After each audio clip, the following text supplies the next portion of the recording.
So here we are. I've started to get trim up onto the side of the house.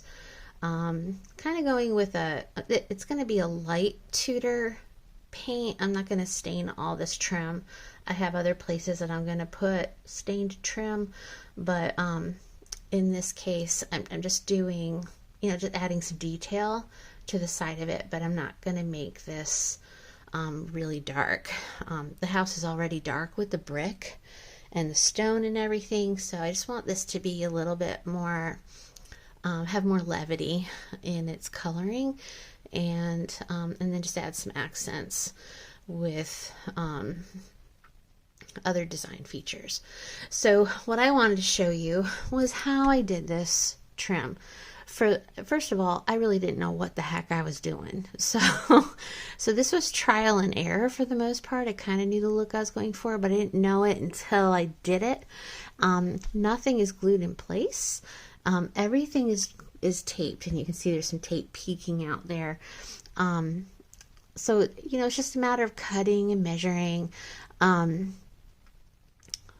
I just kept playing with it until I got a design that I liked.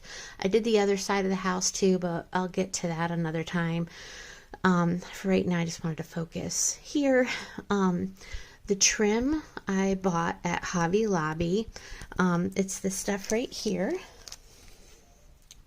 It's 24 inches long, and it's 1/16 of an inch thick and 1/2 an inch wide. Because it's a 1/2 an inch wide, that's the equivalent to 6 inches or 1/2 a foot in, in real, in that 1 to 12 scale. So it's for every 12 inch, every 12 inches is an inch, if that makes sense. So 1 foot equals 1 inch. So 1/2 an inch is a 1/2 a foot. So anyway, so that's basically the scale that we're working with, just to give you an idea. You get 3 in a packet. And like I said, I got these at Hobby Lobby. They're $3.90. It's $2.99 for a pack of 3. So they're $1 a piece for these strips. And I bought several. So I'm finding that when it comes to buying supplies, that nothing is terribly expensive, but you keep having to buy more and more, and actually it just starts to pile up. So it does get a little pricey as you start adding it all up, but if you really love doing it, I think it's worth it. You can see over here my big mess. This is from cutting trim and putting, this is all my scraps and things. So I want to introduce you to my favorite tool here for cutting.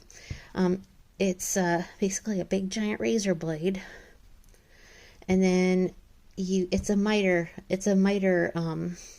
cutter. I don't know what you call it, but this piece right here moves, so you can change the angle in either direction, and then you can cut your trim, and it just cuts just like that, nice and easy.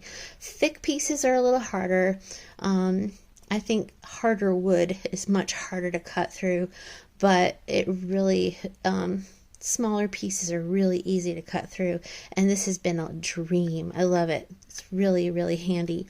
So you can't live without this if you're doing small building projects. It's worth getting. So back to the siding. What you'll see is, so everything's taped up, nothing's glued yet, because what I want to do is take all these pieces down now so that I can add stucco to the side of the house. Originally I was just going to go with this paint, but a miniaturist friend of mine saw a close-up, and that's when she's like, you should stucco it. So I decided to take her advice, because once everything's up, I won't be able to stucco it. So I figured, let's do it. So she helped me and gave me some direction on how to do that, and I'll get into that in just a second. But basically what I've done is you'll see I've traced, here, I'll show you. I'll take this piece down. You can see I traced with my pencil all of the pieces so I can see where my pieces go, because I don't want to put stucco in those spots. I just want to put the stucco in the areas that are not going to be trimmed, so I want to keep the trim areas free of the stucco so they have a flat surface to connect to. And then I numbered everything, and I took a picture of the side of the house so that I would have it documented where everything goes. So I can take all these pieces down now and know what to do with them later when it's time to put it all back.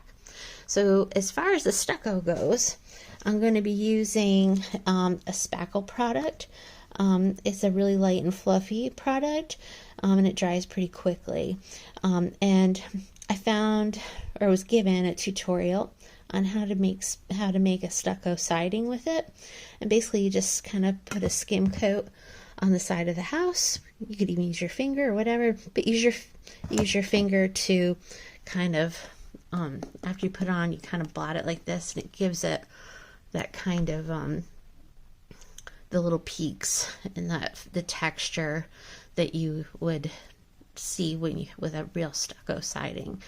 So that's what I'm going to do. I don't have a lot left. I'm going to have to go to the store and get some more, but I figured this would at least get me started.